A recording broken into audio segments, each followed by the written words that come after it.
Hello again everybody, got another install video for you guys on the 370Z. In today's video we are going to be installing the ZSpeed aluminum undershroud. This aluminum undershroud replaces the OEM plastic undershroud with this one, which is much nicer, made of aluminum. Here has the ZSpeed logo as well as all of these vents in it. But the main feature of this is of course the oil change door that allows oil changes to be done much more simply than having to just take off the OEM plastic undershroud each time. And for some of you more observant viewers, you may have noticed I have coilovers now. I got these coilovers yesterday. We'll be installing those on the Z as well. That'll be happening later today. That video should go up after this one. So if you haven't subscribed to my channel, make sure you do so you can keep up with the build on my 370Z. And before we get started, I just want to let you guys know this is the first time I'm actually filming in 4K. I now have a camera that is capable of filming 4K at 60 frames per second. Don't know if you guys noticed the difference in the video, but I'll be bringing you guys a lot more videos in 4K now. Anyways, let's get to the install. Alright guys, so the first step is to remove the OEM plastic undershroud, which I have already done here. If you need any step-by-step instructions on how to do that, I will leave a couple links in the description below detailing how to remove the shroud, but for the most part you're just going to be removing 3 plastic clips here on the center, as well as some bolts lining the outside. It's fairly quick, easy to do. Then we need to enlarge the 3 center core support holes here using a 23/64 inch drill bit so we can support some of the new hardware we have. And guys, when you're drilling these holes, do be careful not to go too far because this is sitting right on top of the radiator core, so you want to make sure you don't drill through anything.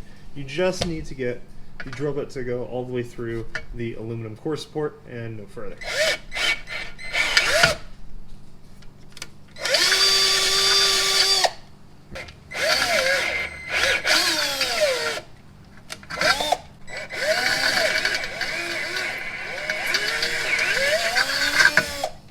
There is the 3rd hole now drilled.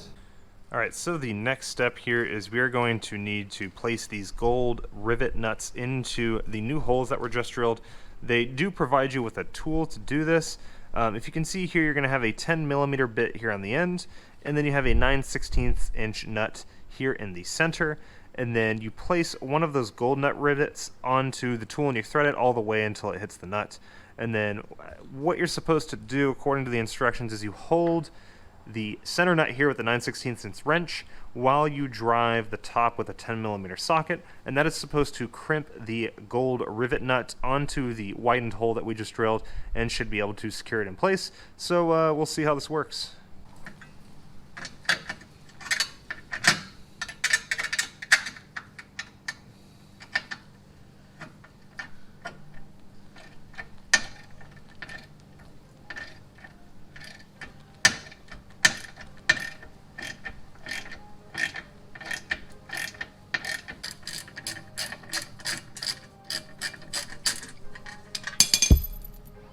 Alright, that's 1 done, 3 more to go.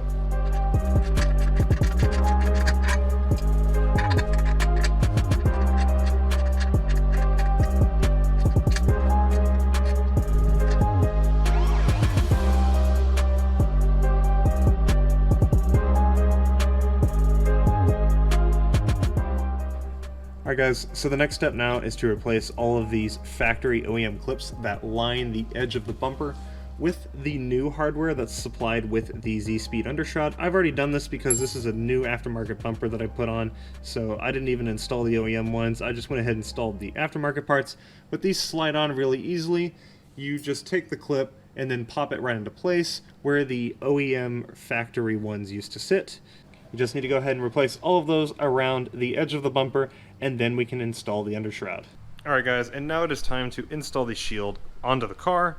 You will be using the 14 10mm bolts that they have supplied you, as well as the 3 10mm bolts that are already in the shield. And you'll be threading these into those new clips as well as the rivets that we drilled. Should be fairly straightforward. Just take your 10mm socket wrench, tighten everything down.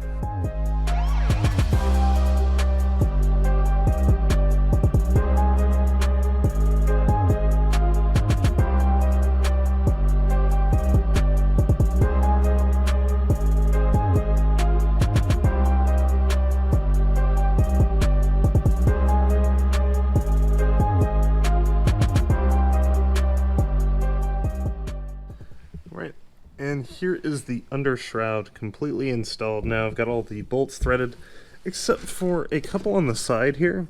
I wasn't able to get through because the aluminum piece here isn't actually recessed down far enough to be able to match with the black piece of fender liner over here. So I haven't threaded these bolts, but there's enough hardware kind of holding this thing in that I'm not too worried about it being flimsy over here. The one thing I will say though is on this back corner over here, the hole is not completely lined up with where the bolt's supposed to go, so I can't actually get a socket in here right now. I'm probably going to be taking this thing off pretty soon, however, because I'm going to be getting the bumpers repainted. So I will take the undershroud off, and I'll probably modify that and widen this hole a little bit so I can actually fit the bolt here. And of course, guys, now that you have ZSpeed's undershroud installed, this makes oil changes much easier. Now all you have to do is unthread the bolts for this little door here. And then of course the lid comes right out, and you have easy access to the drain plug as well as the oil filter. Now one thing I have noticed is because I have the oil cooler here, it does mean that this oil filter is pushed off way to the back, so it's kind of difficult to access it through the door. I may end up modifying this by cutting out some of the aluminum over here to make getting to that a little more easy. Not entirely sure yet, but this does make oil changes for most of you much easier because now you don't have to take off the entire undershroud. But yep, that is the ZSpeed undershroud now installed. And just like that, guys, the ZSpeed aluminum undershroud is installed on the 370Z. Pretty short installation process, should only take you about 30 minutes to an hour if you know what you're doing, and this will of course make the underside of the car look much nicer, as well as make oil changes much easier, so now that you don't have to take out the entire undershroud to do an oil change. Remember to subscribe to my channel as well, because we will be installing coilovers pretty soon on the car. As you can see here, really excited for these. Going to give this Z a much sportier feel. Going to be able to drop the car as well and lower it a little bit, make it look much nicer. So I've got that coming up. That should be the next video you guys will see. So stay tuned for that, and thank you for watching. I will see y'all in the next video. Later.